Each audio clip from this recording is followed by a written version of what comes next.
Je m'appelle Chloé, j'ai 20 ans et je suis apprentie manipulatrice en électroradiologie médicale. Allez, viens avec moi, je t'emmène.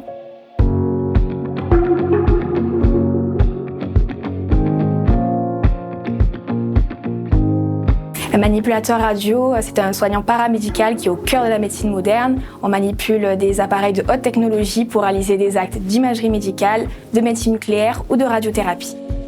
L'imagerie médicale, c'est tout ce qui est IRM, scanner, radiologie. Nous avons aussi la médecine nucléaire qui intervient en complément. On injecte un médicament radiopharmaceutique pour mieux faire ressortir les problèmes fonctionnels. Après, nous avons la radiothérapie qui utilise le rayonnement pour détruire les cellules cancéreuses. Et enfin, nous avons la radiologie interventionnelle où on traite directement le patient.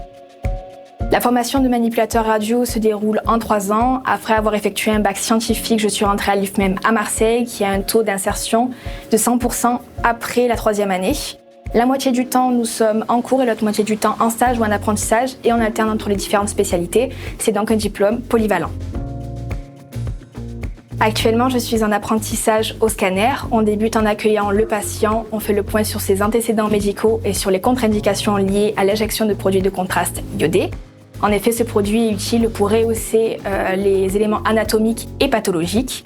Si tout est OK, on pose la voie veineuse périphérique et on installe le patient sur la table. On débute en faisant les images de repérage, puis on déclenche les rayons pour faire l'examen.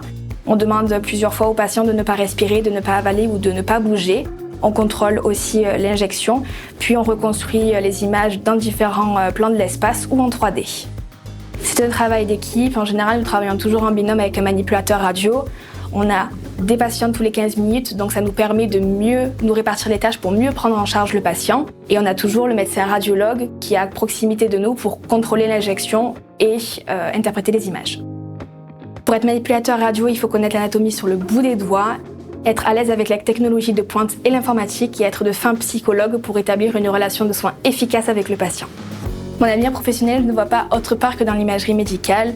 C'est un domaine qui recrute beaucoup car il y a une pénurie de manipulateurs radio. C'est un métier qui offre pas mal de perspectives dans le domaine du soin, de la physique, de la recherche ou du management. Et pourquoi pas être un jour cadre de santé.